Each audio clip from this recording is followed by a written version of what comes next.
Hello and welcome to this all new, very special Sam Explains the World. I'm your host, Samantha Bremekamp, and you are in for a special treat because I just had one of my best, greatest, most fantastic, amazing friends visit for the weekend. And she taught us how to make challah bread, how to do needle felting, and I'm going to share all of that with you guys. But first and foremost, I'm about to make you challah for some challah French toast. It smells so amazing. You can tell I've taken bites out of it, but this is for us, so it's okay. I would recommend doing that if you're going to be hosting brunch or something. I was really surprised to see how easy it is to make challah bread. And I think for me, the hardest part is going to be the braiding, but come with me on this fantastic journey into a delicious anytime treat / meal and learn the cool things that my amazing friend Ruth taught us. When making a delicious challah bread, there are some really simple things that you start out with. A cup of warm water, a packet of active yeast, or 2 1/4 teaspoons of that. Yep. 2 tablespoons of honey, delicious, and 1 teaspoon of salt. So first you do the cup of warm water with the packet of active yeast. You're going to let that sit for about 10 minutes until it's the milky, frothy, maybe bubbly. You'll smell it. And when that's ready, you do the salt and the honey and you whisk it together. And then you're going to add 3 large eggs that you have already broken down, or you can break it down in here using a whisk. Mix it all together and let it sit for a little bit. Then you're going to start adding a little bit of flour. And the way that Ruth did it was that she says she adds what her heart tells her. So a little bit of flour until it's a nice consistency. And then you'll see we're going to let it sit until it gets jiggly. And then we'll slowly add the rest of the flour until it's a shaggy consistency. We'll cover it. I have a cover that goes with this. You can just use saran wrap and you put it in a warm place for 90 minutes, aka an hour and a half, to let it get together and rise. And you want it to get to a consistency that it's a little bit springy and bouncy. And when you put your finger in it, it doesn't just keep the entire impression, it comes back a little bit. It's not ready if you're poking your finger, like doing the piano fingers, and everything bounces back up completely and shows that like nothing's happened. And it's also over ready, like it's kind of not going to work out if you stick your fingers in it and it keeps the deep impressions. So anyway, you'll see all of this, and believe me, it is so worth it. And you're going to feel amazing being able to make it. You're going to love shouting, challah bread. And you're going to be able to have it or bring it places. Oh, what a fun gift. Put everything seasoning on it. You can change it however you want. But for French toast, obviously, I'm going to keep it on the sweet side and not add those things.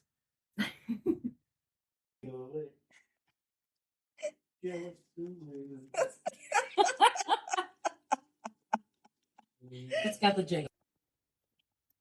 Woo! Look at the perfection. No, you try. Oh my goodness. Ruth Challah Bread is amazing. Oh yeah. I'm gonna get a little more. Sure. The sound effects are really what makes it. Probably good. That's so awesome. So good.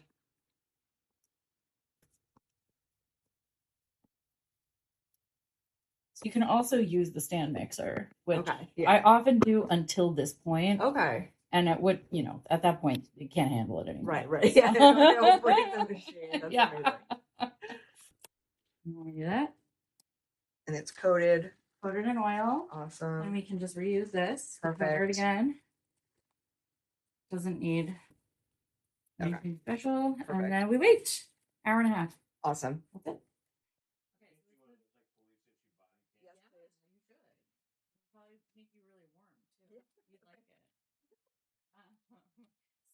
This is going to be a 6-stranded braid. I have divided my challah into 6 roughly equal pieces. My challah dough. We punched it down after it roughly doubled in size. Awesome. And it feels right, so that's good. It's like kind of nice and stretchy and springy. Then I am rolling little snakes. You want them to be fatter in the middle and thinner on the edges. Okay. Because that'll make a nice shape. Yes, exactly. It'll be a nice. So I roll the tips. Okay. Often I would do this on the counter, but I'm good with, okay. I'm good with doing. I've done it both ways. I've heard it both ways. I love that show. I love that Kevin had never seen it before, so it's like to watch it for the first time. Oh, it's the best. Well into season 6 at this point. Oh yeah, that was so good. They're doing a rewatch for the reboot. So good. So now we have 6 strands. We're gonna braid it right here. Some people do a better job than I did, but that's fine. However, actually, it's fatter down here, so I'm gonna join it here at the top. I'm gonna make this the top. Okay. So you pinch, and the way you do a 6-stranded braid is over 2, under 1. Okay. So we go over 2. We're gonna have to scoot these guys around. Okay. Under 1, over 2. I'm gonna scoot those. It's gonna be great camera sound.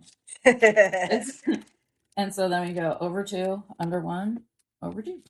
Awesome. And we just keep scooting this little section down. Okay. Little octopus, but not an octopus. But I'm not gonna say what it actually is. So. You just slap me with slap you with some dough. Interactive. We'll be able to smooth out the parchment paper after. Yeah. So over 2, under 1, over 2. Okay, awesome. Oops. Dough. I will not. It's so pretty. And so you can see the braid forming. Wow. This is so awesome. So it's getting a little stretchy, but that's fine. You're the boss of the dough, not the other. Look. Okay. We're only going to be able to do a couple more. Okay.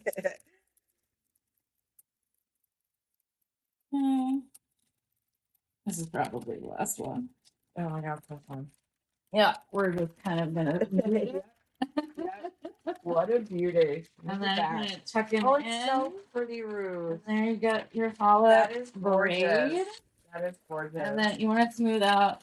Okay. Wait, actually, I think I can do it. Okay. So I'm gonna scoop this guy. Wow. I'll often divide out some of the dough and make like little knots for the kids so that they'll have like their own little ones. Yeah. This will be really nice. So then we can preheat the oven while we let this guy rest with an egg wash on it. Okay. So we gotta get one more egg. Okay. Unless you'd rather save the egg, and we could do we could just do a milk wash or something. Oh, we have an egg. Yeah, but eggs are kind of a luxury right now. So we got an egg guy.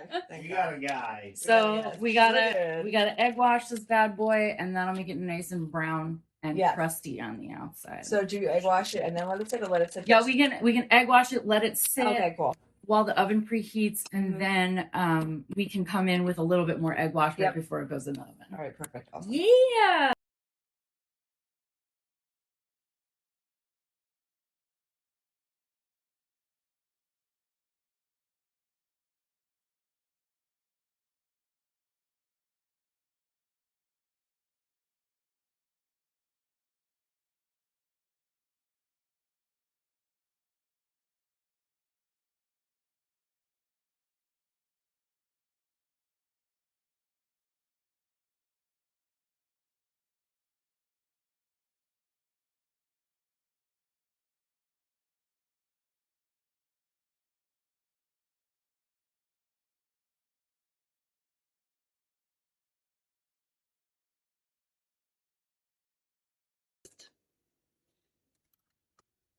Challah into the oven. at 350, and then it's gonna expand a bunch, and delicious. We egg washed it, awesome. I figured it out. Yay. So you probably don't have to take it out. Right, I'll just like, pull the. Wow. wow. Wow. Do we think it's done then? Probably not. Okay. Look how gorgeous that is. No, it needs more time. That's okay. What are you seeing? It's 145 or yeah, 150-ish. So we got a little. Wow. Gorgeous.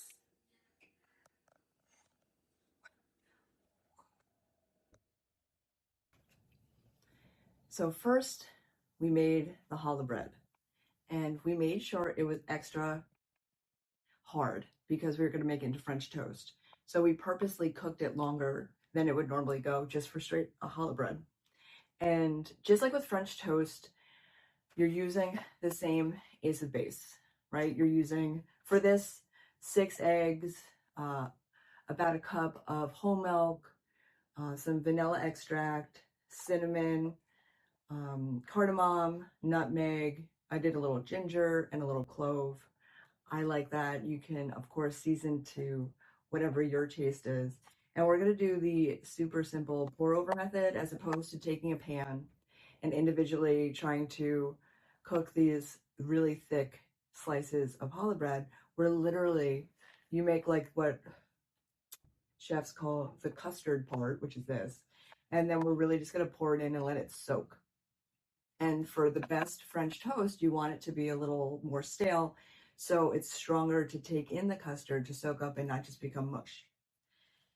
Without further ado, oh, and I have the oven, of course, preheated to 350. Oh boy, oh boy, oh boy.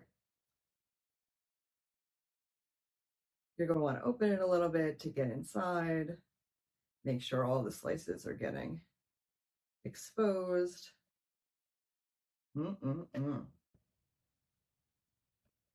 So that was really easy.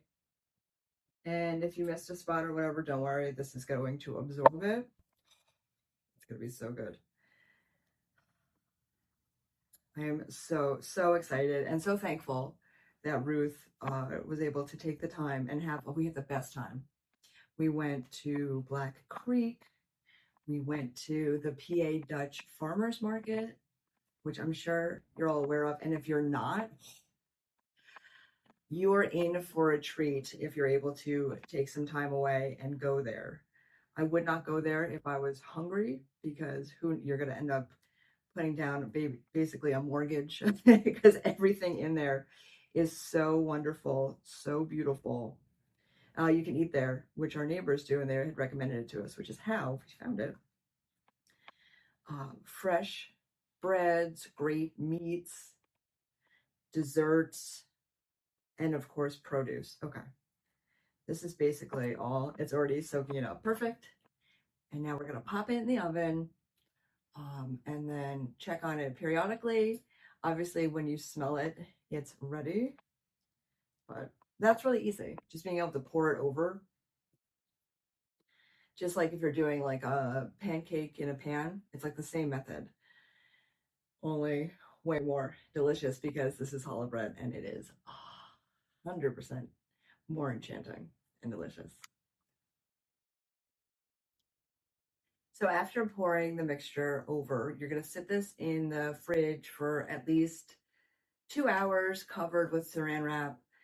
And then you're going to use granulated sugar, or I did light brown and dark brown sugar because that's my preference. I did some of the cinnamon and made a mixture, and I'm taking 3 tablespoons of butter and I'm going to heat it up and melt it. So I'm using a metal dish because I'm throwing it into the oven since it's already heated. And I'm going to carefully take it out. I'm going to pour the butter on and then distribute the sugar using a spoon with holes in it. I'll take you on that journey with me. But first, the butter must melt. So remember, this has been chilled in the fridge for 2 hours. Then I'm taking the 3 tablespoons of melted butter and coating it all with it. Now I'm taking my sugar mixture. Notice I used this because that was hot. And I'm going to shake it liberally all over this delicious challah bread that Ruth taught us to make. I am so lucky to have such awesome friends. Such talented friends. Just having a network of people who love to learn and share the way that I do is such a treat. And a treat for you all, because then I can share what we've made. Okay. I think that's a good amount. So now this is going to pop in the oven for roughly 37 to 40 minutes. Obviously keep checking it, and the biggest indicator is if you smell it, then it's done. You don't want to smell it when it's too late and just kind of leave it and let it burn. This will go in the oven, and then I will share with you the big reveal. Woo! Okay, cutie, this is your new house. That will be your friend. Is this not the cutest little needle felted duck? Oh my goodness. Okay, you live there. And there you go. And if you're interested in learning how to do needle felting, get pumped because I only just learned and this is the first thing I made. So get excited. It's going to be amazing. Thanks to our friend Ruth. It's good. Okay, so I guess I'll make a little cutie bird. Okay. I'll make a little cutie bird. What color do I want? All of these colors are so fun. They're so pretty, right? They're so such fun. pretty colors. You can make them. And what kind of craft is this called? This is called needle felting. Needle felting. Punch, it's like punch felting, like. And as Ruth just pointed out, the bottom part is super sharp. Don't ever touch it. Yes. Well, top part has like a little bent part, so it's easier for you to go punch, punch, punch. Yeah. There are also handles, so you can use multiple needles at one time. Oh, cool. And so, like, if you're doing a big piece or like a wool painting, like people do like whole landscapes and stuff. That's awesome. With this stuff. So I'm just making some options for us. I think I'm gonna do, maybe I'll do like a goldfinch or something like that. Fun. Perfect. Okay. So I'm gonna take whatever color I want. I like to spread this out a little bit because what that does is it makes it easier to like pull out a little chunk. Okay, so we're like birds building a nest, basically. Pretty much, yeah. And so you don't need a ton. And you can always add more, but it's hard to take out if you make it too big. So, okay. So you start with a little bit and then you add on, and I like to floof it up. Super floofy. Yeah, so that, you have kind of a lot of volume to start with. Okay, yeah. And then it's easier to kind of make it into any shape you want when it's all floofy like this.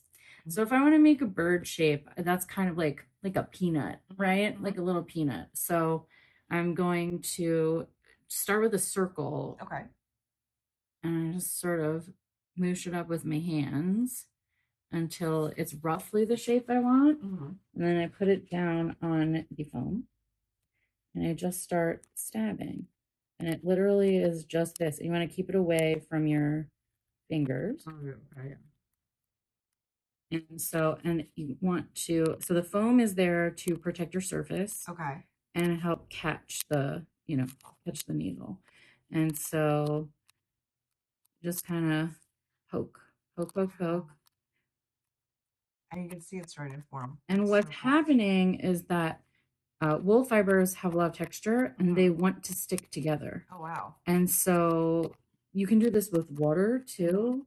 When you get the wool fibers wet and introduce friction, they stick together and become matted, basically. That's so cool. You're matting the wool into shape. Interesting. Okay. So you'll see like it kind of sticks to the foam and then you kind of pull it off and you just sort of, it's very like organic. It's an organic process. Cool. And if it's like, if one side is getting too big or if it's like too oblong, I can just like start poking like that and it will start to stick together in a different shape. So I'm going to start trying to like see my bird shape in here. And again, I can always add more. And at this point, it's kind of like clay. You're like molding it and pushing it in the places where you want it to be like in, and then you leave the places alone that you want to be bigger and fluffier. So cool. And I can always add more. So if I'm like, oh, I need more here to make my bird butt, I can add another piece and just start needle felt it on. Oh, it's so cool. It's very forgiving. Fun. It must feel so good. It does. You should try it. I definitely will. But it's important to see how to do it. To see the process. Yeah. So I think this is going to be my head. Okay. Right there. I'm just sort of seeing it that way. Okay.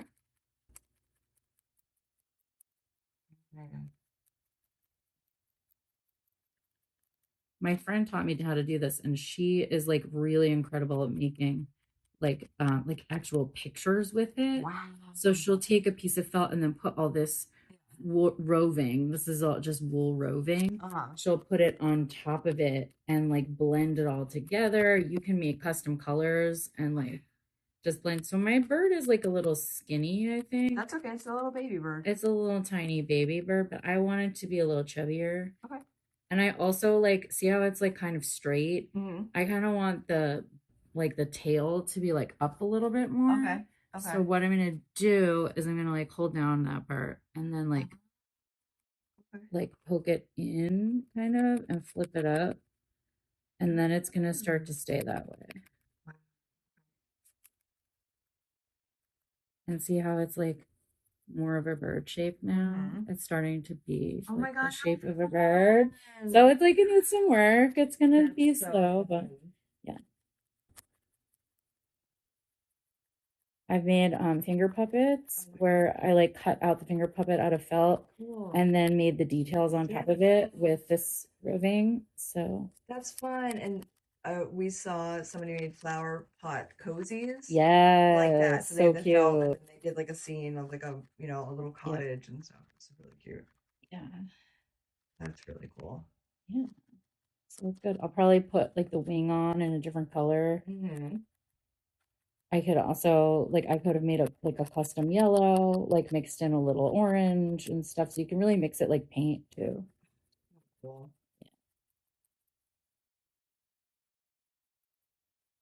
You just keep going until you're happy.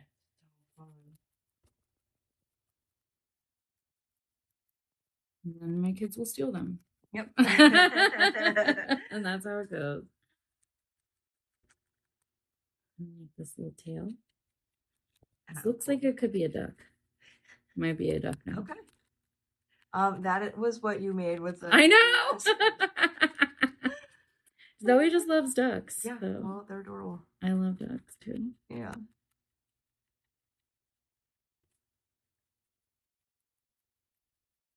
Yes, I have ducks on. See how it now? Yes. It just stands up by itself in a shape. Yeah, that's perfect. Perfection. So its head is a little. I'm gonna poke it in the head. Oh boy. I'm sorry. And so if I wanted to add a beak on here, I would probably take some orange. Okay. And in order for it to be stuck on there, at first I kind of have to make the beak shape. Yep. And then I have to leave some of this fuzzy on the end. Okay, so you can tuck it in. So that I can kind of felt it on there. Because I think it would be hard to do. I think this is too much, actually. Well, I'll figure it out.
And voila, it sounds like creme brulee because the sugar made that delicious hard candy layer. And I'm really excited. It's scrumptious. Super pumped to share with you the initial reaction of the first ever homemade Challah bread. Okay. Oh yeah. Delicious. Soak it into the butter. Oh my god. Oh my god.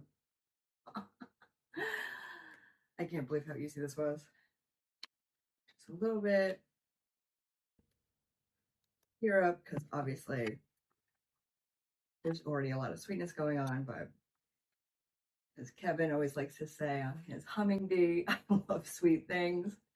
I can't help it. Oh my god. Oh my god. Oh my god. Creme brulee, baby. Oh. Okay. Okay. Oh, this is real. Oh my god. Oh my god. Oh.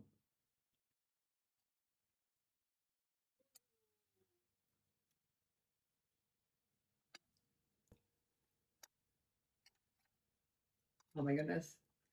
Oh my goodness. Okay. Before I just stuff my face with this, which I'm absolutely going to do, I will A, let you all go, and B, go get Kevy so we can have a feast. But I really want to thank Ruth for teaching us and for just being such an incredible human being. Delicious and amazing. I want to thank all of you for joining on this episode of Sam Explains the World with your host, Samantha Bremekamp.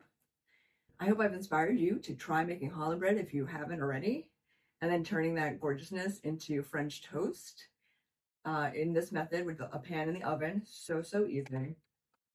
And so much more. Thank you again for joining. I had such a delicious time sharing what I have just learned, which is my favorite thing to do on the planet. I look forward to seeing you all next Friday, 9 p.m., right here on BCTV. We have some very exciting field trip editions coming up. We're going to an apiary. We're going to Tom Sturgis to learn how the pretzels are made. So pumped for that. We're going to be going to Muddy Creek and learning how the delicious soaps and lotions are made, and so much more. I am beyond thrilled and excited for all these episodes coming up.